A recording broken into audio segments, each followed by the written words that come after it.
水里月，未曾如掌胸内，成败因仇恨爱，怎去篡改？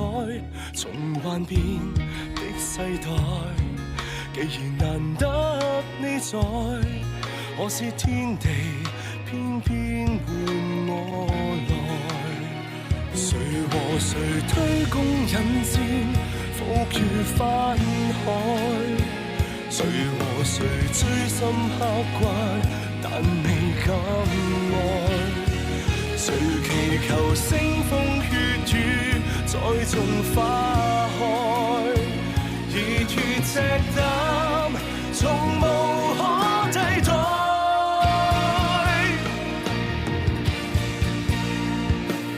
橫越長空與深海，任是歸去有來。漸慢從一剎張開，以後必更精彩。日月塵灰現於腮，故事總有你在。記住，如果要分開，再回來。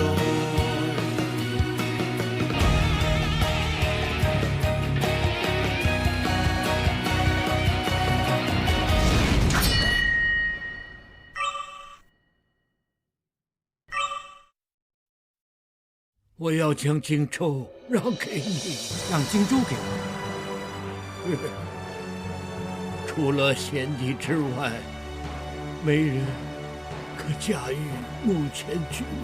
我绝无夺取荆州之意，为何如此决定？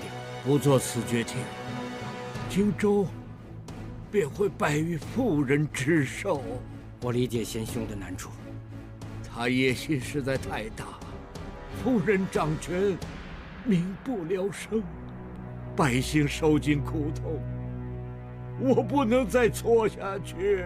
贤弟，你才德兼备，有你出任荆州牧，才是众望所归。贤兄吉人天下，根本无需仓促决定。一个将死之人，又岂有能力处理政事？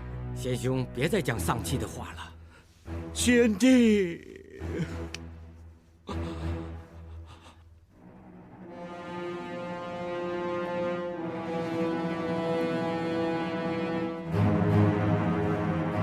三弟，你想到方法推却荆州牧了吗？哎呀，大哥，就算你骂我，我也要说，你不应推却。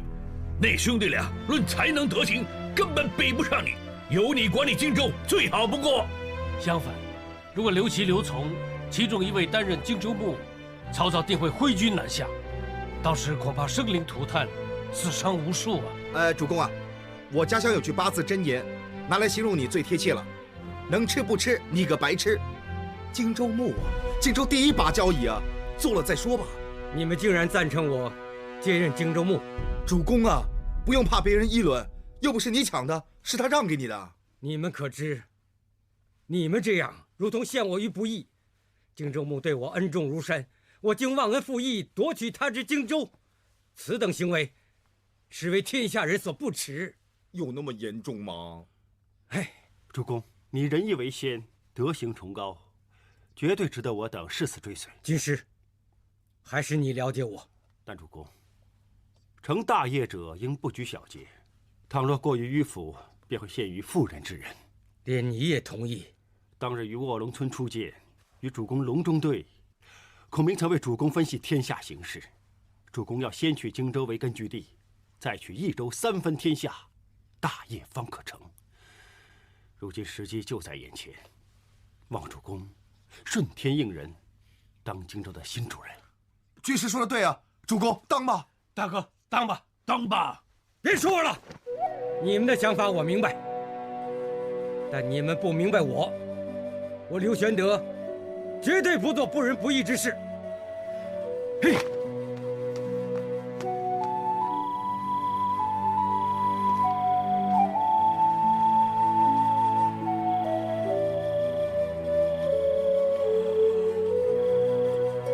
军师，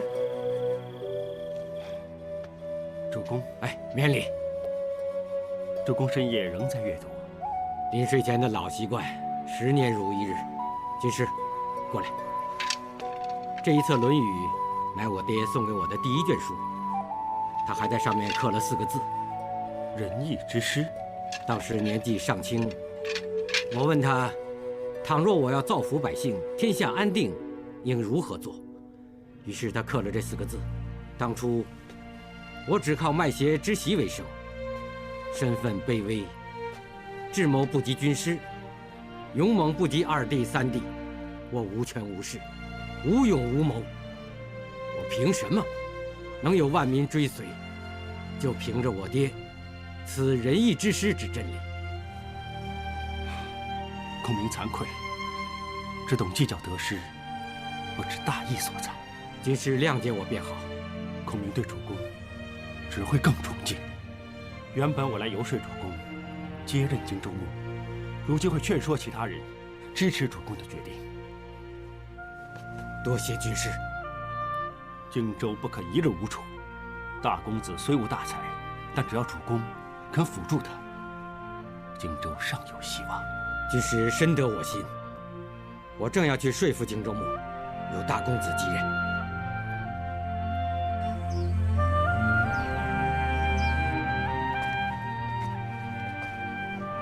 嘿，大哥回来了。主公，情况如何？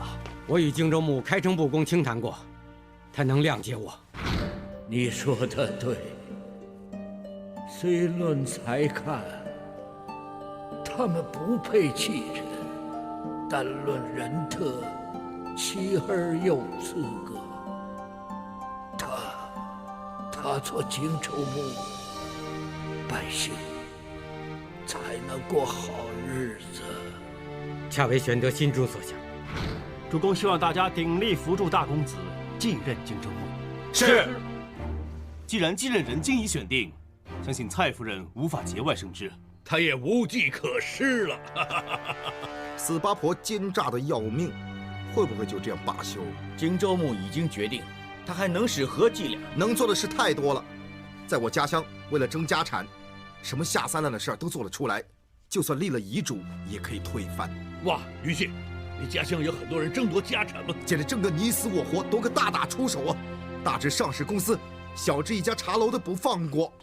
在我家乡，这些事统称为溏心风暴。溏心风暴，没错，所有争产的事都走不出溏心风暴这个 pattern。嘿嘿，我意思是说，来来去去都是这几个招数而已。主公啊，这些招数我熟的，从后面往前背也行啊。原来云信擅长处理家产争夺之事，但倘若蔡夫人真的来，溏心风暴。是啊，那我们应如何应付呢？要对付风暴，就要做足防风措施，干掉小妈这个风眼。第一个要做的防风措施是比速度，就是要拉拢荆州军政界有势力的大妈势力，让蔡夫人那个小妈势单力薄。第二个要做的防风措施，就是要争取民意，要在荆州推行伦常正统、长幼有序的话题，让荆州所有人都觉得由大公子刘琦当荆州牧才合情合理。就算蔡夫人这个小妈吵翻了天，也没用。姐姐，刘别驾他们3位分别派人来说身体不舒服，今夜无法前来。3个人一起不舒服？我收到消息，刘备昨日见过他们。刘备竟事事都快我们一步，还四处散播谣言打击我们。如今荆州上下都说，刘琦继任，才合乎长幼有序、伦常正统。我如何是好啊，娘？有我在这儿，你有何好怕的？一切乃刘备的计谋，大蛇大7寸，将他收服就好办了。大公子继任之事，看来水到渠成，我们应该准备如何辅助他。禀主公，蔡夫人在府外求见。啊！看来风暴开始逼近。确实如云信所料。于禁，风会如何吹呢？上次死八婆利诱主公不成功，这次不用问了，肯定是转为威逼。我们该如何赶走死八婆这场风啊？这有点难度啊，他肯定会赖着不走啊。我去跟他讲清楚。哎，不要，主公，你忘了好人怕流氓，流氓怕泼妇吗？跟泼妇不能讲道理啊！哎，我建议你索性不要见他，让他没有威逼你的机会。允许的方法可行，主公如今占尽上风，无需与他纠缠，就让蔡夫人知难而退。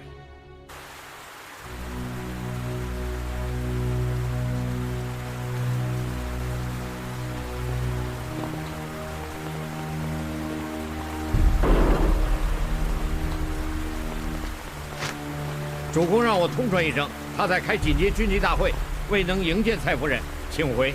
蔡夫人雨中等候多时，刘将军当真不出来迎见？盼蔡夫人见谅。你立刻叫刘将军出来迎接蔡夫人。王将军，休得无礼！有劳王长史传话给刘将军，今日无论如何，我都要见到他，是无论如何。小的明白。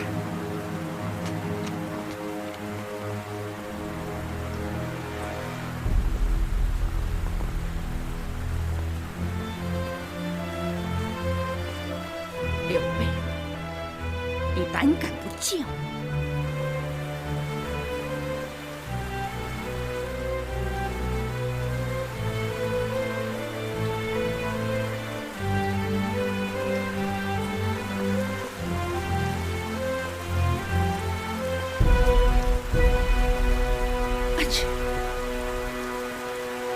夫人，是不是着凉了？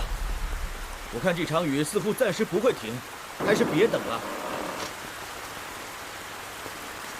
刘将军担心蔡夫人着凉，吩咐小人放上热茶给蔡夫人暖身。将军仍无暇见您。刘备，你欺人太甚了！回府。起驾。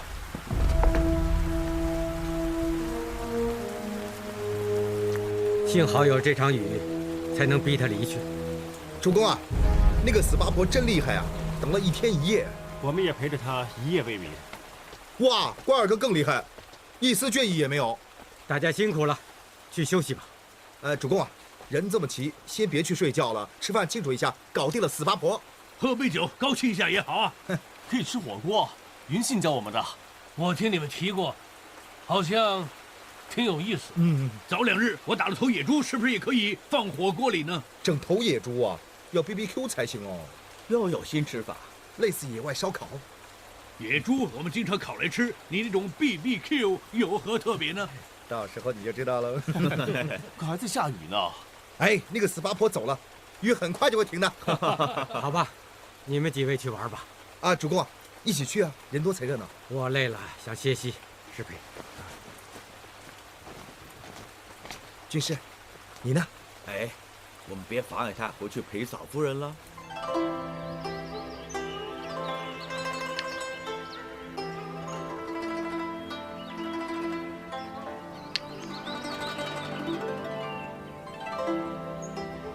这盘棋到此为止。夫君，你累了。我担心你累。方才夫人若举手不回，这盘棋我已输。你要时时多想一步，才能让我赢，这样会很累。我是否做的太多？怎么会？你这样是为了让我高兴。有个如此体贴的妻子，会羡煞旁人。这样说人家会笑你。好，我以后就不再举棋不定。我的棋艺目前虽比不上夫人，但常常与你切磋，我相信很快是我举棋不定，让夫人你了。这一天很快会来。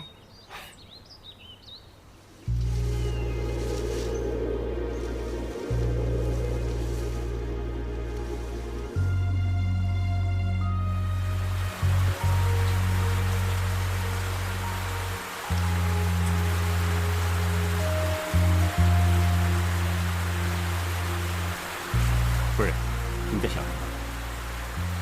燕子低飞，以风雪雨。这场雨会下很久很久。夫人不仅棋艺，就连天象术数也胜于我。雨水为患，影响收成，百姓又要受苦。只盼苍天见怜，雨能尽快停。秋雨清凉，夫人要加衣裳，我叫巧莲去拿披风。诸葛军师、诸葛夫人，巧莲腹痛，所以托桑柔拿件披风来给夫人。有劳，劳烦你了。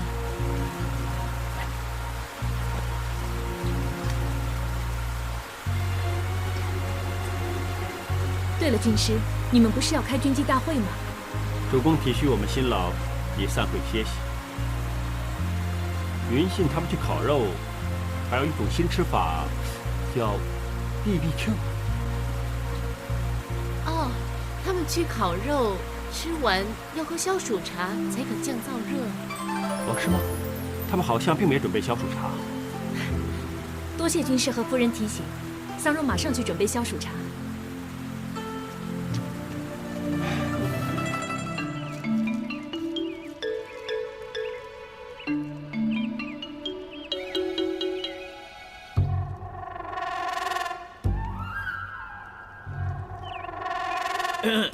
云仙，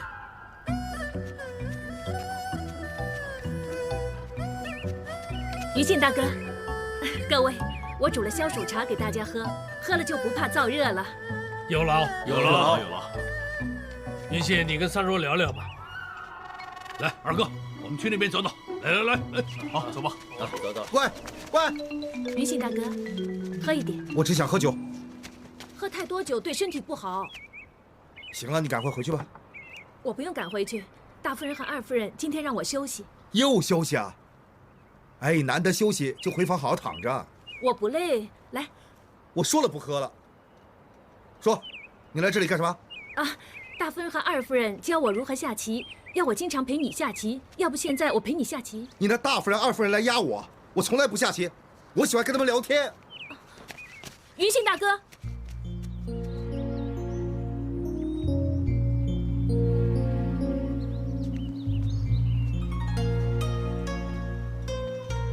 桑柔，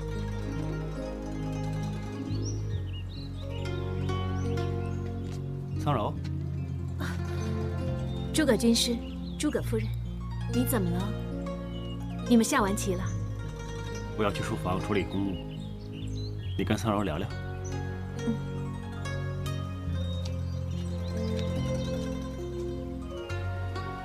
桑柔，你不是拿消暑茶给云信他们喝吗？你不跟他们一起烤肉？你有心事啊？这儿只有我跟你，有心事可以跟我说，跟云信有关。其实男女之间应该如何相处？你跟云信有问题啊？我不知道。其实我真的很羡慕军师和夫人，你们可以一起赏花，一起下棋。军师就算再忙，也会抽时间陪你。云信没时间陪你吗？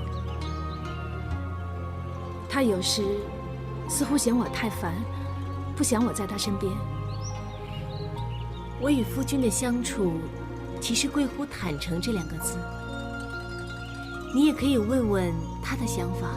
我不敢再烦他，我只希望自己可以做得好一些。何时应在他身边，何时应离开，让他能高兴一些。诸葛夫人，不如你教教我。男女之间的感情确实很微妙，比行军打仗更变幻莫测，我们局外人很难理解。最重要，你自己清楚。我很清楚，我知道自己真心喜欢云信大哥，他很风趣，教了我很多很多。跟他聊天，我真的很高兴。诸葛夫人，难道你认为云信大哥不好吗？他很特别。你和他都是冀州人，你有冀州人的特质，但他好像一点都没有。是吗？桑柔，你爽直真诚，这才是冀州人的特质。也许就因为这样，云信大哥才会与众不同。你们2个的性格天南地北，现唯有细心观察，再慢慢相处。桑柔明白，多谢诸葛夫人提点。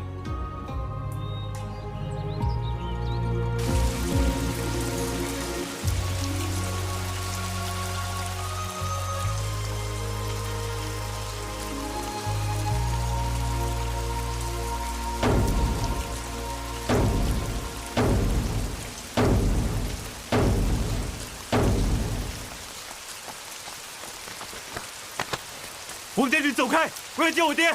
蔡夫人有命，任何人不得内进。荆州牧薨逝了。爹！你这个不孝子，此时才来见你爹！爹！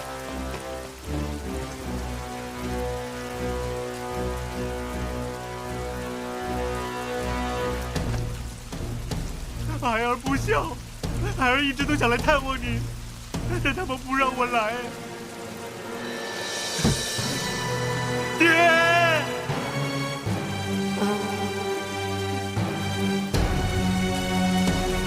依照惯例，应由荆州牧的继承人负责主持丧礼。根据已故荆州牧的意愿，他属意大公子刘琦负责主持丧礼。刘备会全力支持大公子接掌荆州，全力支持。多谢各位叔叔。文将军，大公子的亲兵要立即由江夏调回襄阳，你调动兵马去驻守江夏。是。不必了，齐儿和他的亲兵可以继续留守江夏，由从儿主持丧礼，因为他才是新的荆州牧。蔡夫人，你连你夫君的遗愿都不遵从。我夫君的遗愿是要传位给从儿，是他临终前亲口跟我说的，还写在遗嘱上面，铁证如山。不可能，荆州牧一直跟我说要将荆州交给大公子，但他一直跟我说传位给从儿，他们都听到了。我听过不止一次，我听过5次，最近那次是2天前。荆州牧这个位子很重要，自然有人谋算。我还知道近来有小人在外面拉拢这个拉拢那个，四处散播谣言，说齐儿是继任人。我奉劝大家，千万别误信那些小人。荆州牧生前确实在多位将军面前透露过要立大公子的意愿，这是铁一般的事实。突然改变意愿，肯定别有内情。你说什么？蔡夫人，目前以死无对证，请将遗嘱拿出来，让大家看看是否属实。是啊。给我站住！胆敢怀疑我弄虚作假，我也可以怀疑你们别有用心，说是借看遗嘱，实质想毁灭证据，到时我才死无对证。蔡夫人，我们岂会如此无赖卑鄙啊！防人之心不可无。你，哎呀，事关重大，我们怎么能不弄清楚呢？我提议请出彭德、岑公2位已隐退的老将军出来为我们主持公道。2位老将军当年与荆州牧出生入死，德高望重，最了解荆州牧的心意，由他们主持公道，确实最适当。我不反对。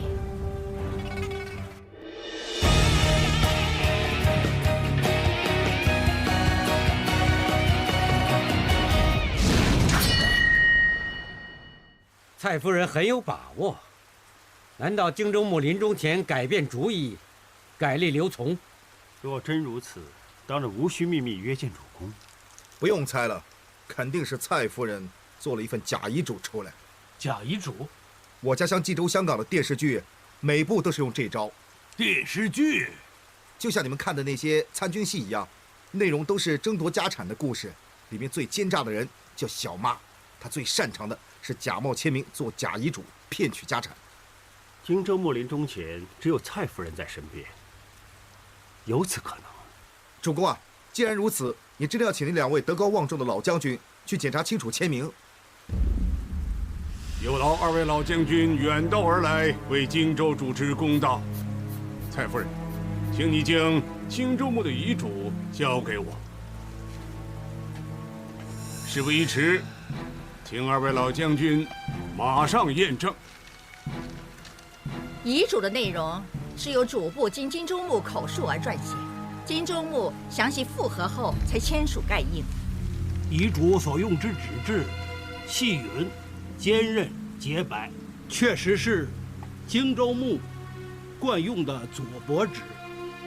至于遗嘱上的盖印，却是荆州牧惯用而独有的。 2位老将军，玄德，请问遗嘱上之签名是否出自荆州牧之手？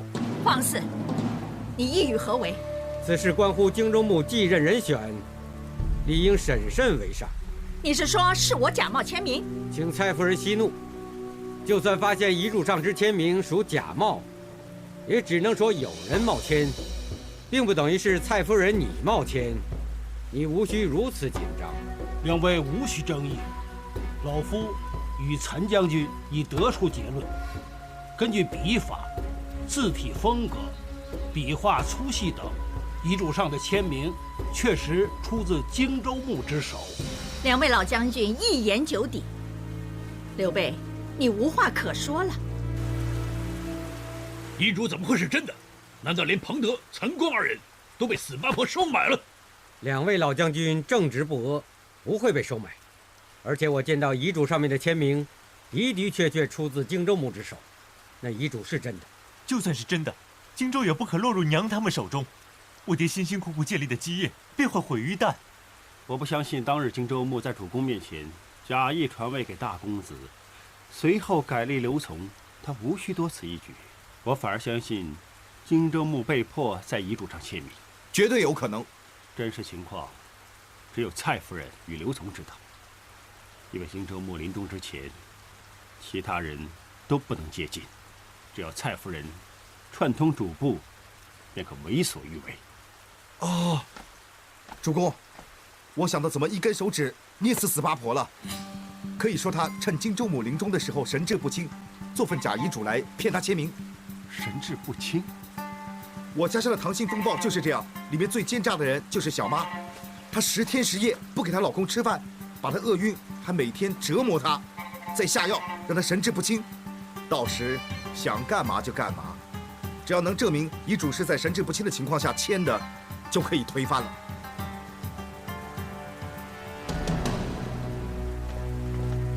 参见蔡夫人。上次说得很清楚了，刘备，你还敢来？你要么趁荆州牧病得昏昏沉沉，要么暗中下药，使得他痴痴呆呆，让他在浑浑沌沌的情况下签下遗嘱，是不是？原来心有不甘。上次彭德和陈宫二位老将军说得很清楚，那份遗嘱确实无误。我警告你，你再敢污蔑我，我就将你处死。蔡夫人，在荆州牧临终时，你不许任何人接近他，就连大公子也被拒之于门外。你为何这么做？我知道，在荆州牧离世前1个月，他原本用的近身侍婢全都被蔡夫人你撤换了。你让荆州牧与世隔绝，就是方便趁他神志不清，你可为所欲为。我记得大约半年前，我与荆州牧在西山狩猎，他称赞大公子品性纯良，仁德谦厚。倘若他神志清醒，立的一定是大公子，不是二公子。那事实摆在眼前，你还想抵赖啊？这是何事实啊？如今选继任人，不是品评齐儿和从儿的品性。即使荆州牧称赞齐儿说他品性纯良，就代表他能管制荆州吗？我夫君选的是领袖之才。众所周知，荆州牧曾亲赞大公子，说他镇守江夏很称职。好啊，既然镇守江夏称职，那就继续当你的江夏太守，但不是荆州牧。你说我夫君称赞齐儿是半年前的事，但今时不同往日，夫君很早以前就改变了主意，你们不知而已。蔡夫人，你方才说很早以前，那是何时？1个月前。但几天前，荆州牧亲口跟我说，要立大公子。哦，怎么办呢？刘备，我夫君只跟你提过要立大公子？不错。当真？是。你撒谎！我夫君临终前跟我说，当日见面时曾跟你提过要将荆州让给你，有这回事吗？有。为何你一直都不提这件事呢？我已当面拒绝荆州牧，而且这件事与大公子继任荆州牧无关，所以不值一提。你当然不想提了，你根本故意隐瞒，因为你自己想当荆州牧。你太狡猾了，你明知荆州牧就算让位给你，你也难以服众，因此以退为进，拒绝他的好意，随后暗中辅之刘琦。并非如此。刘琦对你事事言听计从，是你的傀儡。他接掌荆州牧，等同你控制荆州。到时大局已定，你就自封为荆州牧是吗？你隐瞒真相，被我揭发你谎话连篇。你此等品德，所说之话无法令人信服，也无需理会。各位将军，刘别驾，我说的对吗？最重要的是，这份遗嘱千真万确，由我夫君亲笔签署，白纸黑字写得很清楚，从而就是继任人。如何？无言以对。好，一切跟遗嘱。继任仪式将于丧礼1个月后举行。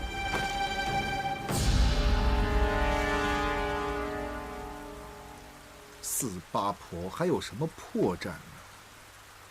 破绽定在遗嘱之中。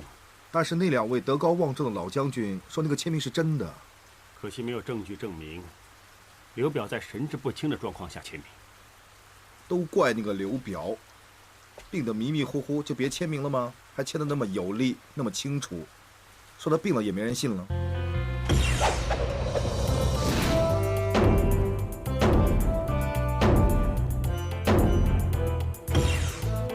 哦，我家乡有个有钱人，他的子女争家产，还病得迷迷糊糊去立遗嘱，那个签名软弱无力，歪七扭八的。荆州牧病得很严重，签名反而刚劲有力。彭将军、陈将军，刘备一次又一次质疑这份遗嘱的真伪，结果次次都是污蔑。你们由着他吗？遗嘱关系着荆州前途，不得不慎重行事啊！我不管刘备，这次是最后一次。好，我以性命保证，是最后一次。好，我今天就要你死心。蔡夫人，劳烦你忆述荆州牧如何写下这份遗嘱。我夫君临终立遗嘱，当时他已病入膏肓，手抖得很厉害。于是他亲口跟我讲述遗嘱的内容，再由主簿草拟这份遗嘱。我夫君核实之后就签名作证，过程就是如此简单。蔡夫人，荆州牧当时手当真抖得很厉害。当真？蔡夫人，既然你说荆州牧当时手抖得很厉害，为何遗嘱上面的签名却刚劲有力？你认为那个签名刚劲有力吗？我认为软弱无力。别撑了，拿荆州牧生前的签名出来对照一下，自有分晓。这张是1年前，这张是半年前，3个月前，半个月前，5日前，1日前。蔡夫人，你坚持说荆州牧临死前才立下遗嘱，但这份遗嘱上面的签名刚劲有力，对照之前公文上的签名，很明显，这份遗嘱上的签名是半年前或1年前所签。真像是蔡夫人早有部署，在半年前已经骗荆州牧在一张白纸上面签了名，随后在那张纸上面命人填补内容，怎么写都行。你不要混淆视听，荆州牧很精明，岂会在一张白纸上签名呢？说的也对啊，荆州牧怎么会笨到在白纸上签名呢？方法很简单，只要趁荆州牧不注意，在一叠例行公文中放一张白纸，说了是例行公文，荆州牧当然不会注意到，就签名了。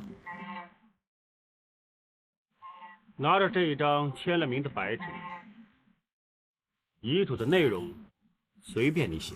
你们一派胡言，根本无真凭实据。遗嘱上的签名千真万确，你们应照遗嘱去办。参照遗嘱上签名的墨色光泽暗雅，褪色情况墨汁渗透之程度，我肯定这是数月前的签名。而相反，内容却是近日才写上去。彭将军、陈将军，你们只要仔细查看，就会一清二楚。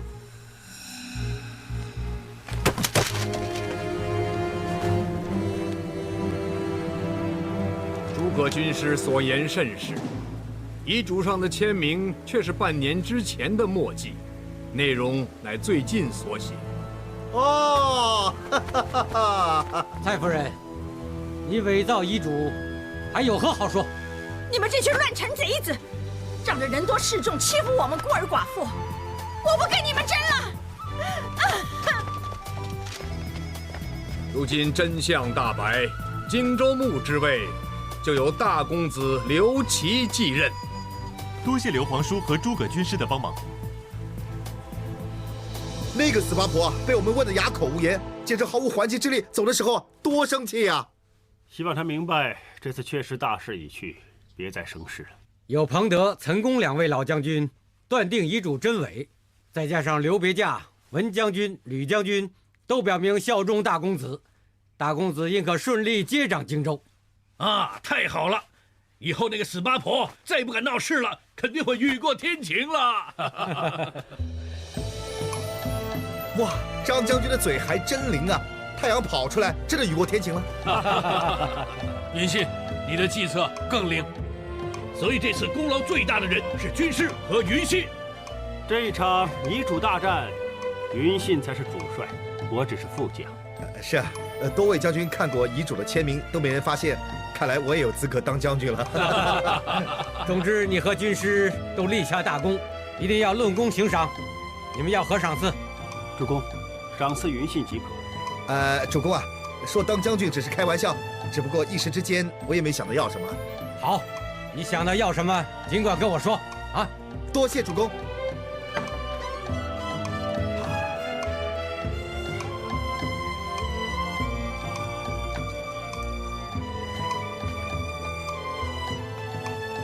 哇，雏菊 A 级技术啊！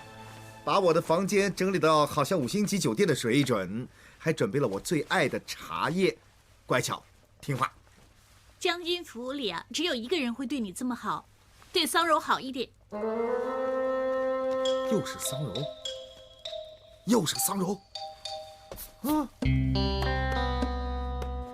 云信大哥，让我为你将床焐暖，你再睡吧。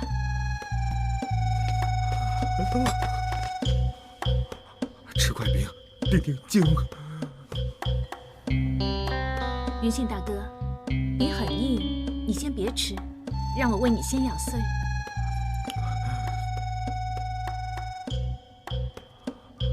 以后真的睡不好，睡不好了。哎，能走了吗，云信大哥？我陪了你一夜了。陪我一会儿很难为你吗？喝酒。自从桑柔帮我整理完房间，她就像冤鬼缠身，我不敢回去。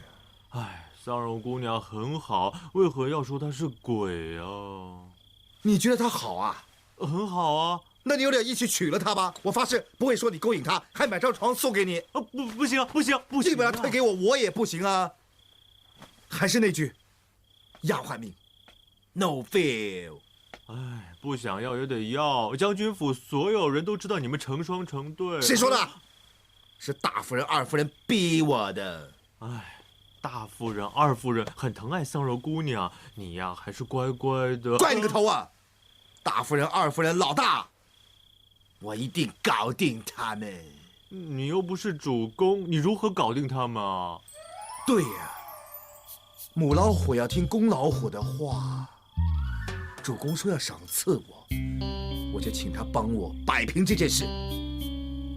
公老虎下命令，2只母老虎不得违抗。你进去照顾阿斗少爷，我去市集办货，很快回来。知道。云信大哥，这么巧啊？我在这儿帮大夫人办事。啊，对呀。你怎么会在这儿？哦，我来找主公谈点重要的事情，我先走了。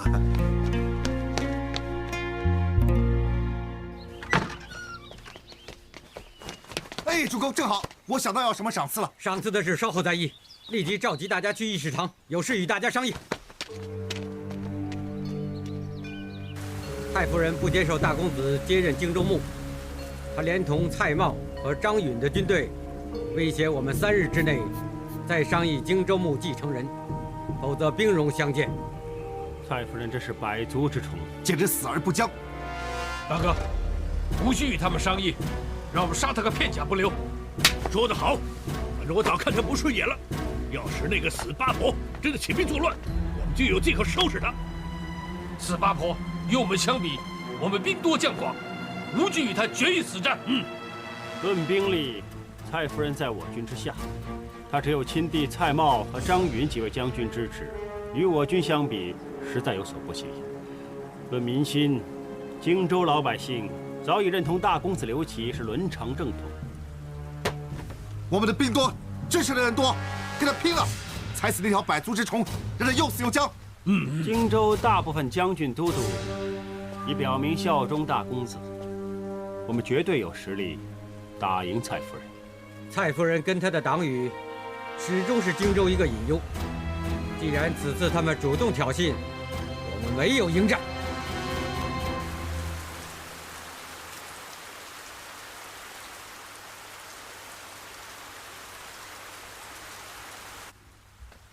看来这场雨还会持续多日，若要与蔡夫人开战，恐怕要雨中作战。夫人，你担心下雨会对战情有影响？史上有几场大战都因天气变换而发生变数，比如昆阳大战，本来强弱悬殊，胜负已定，但后来因为突然风雨大作，王莽的100万大军阵势大乱，互相践踏，结果势单力薄的刘秀反败为胜。想不到夫人对战情观察得如此细微透彻，因此我担心这场雨会令战事增添变数。夫人无需担心，虽天有不测之风云，但我有信心，绝对能应付。我对夫君也有绝对的信心。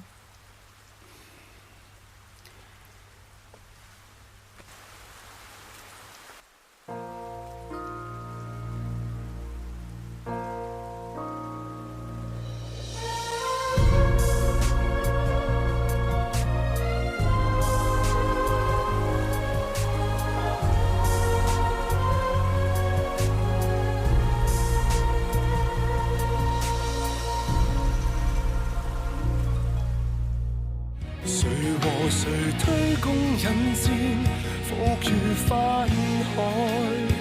谁和谁追心刻骨，但未敢爱？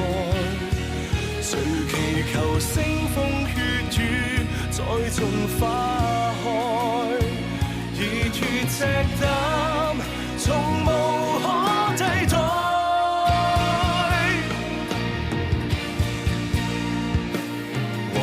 長空與深海，勇士歸去有來，戰物從一剎張開，以後必更精彩。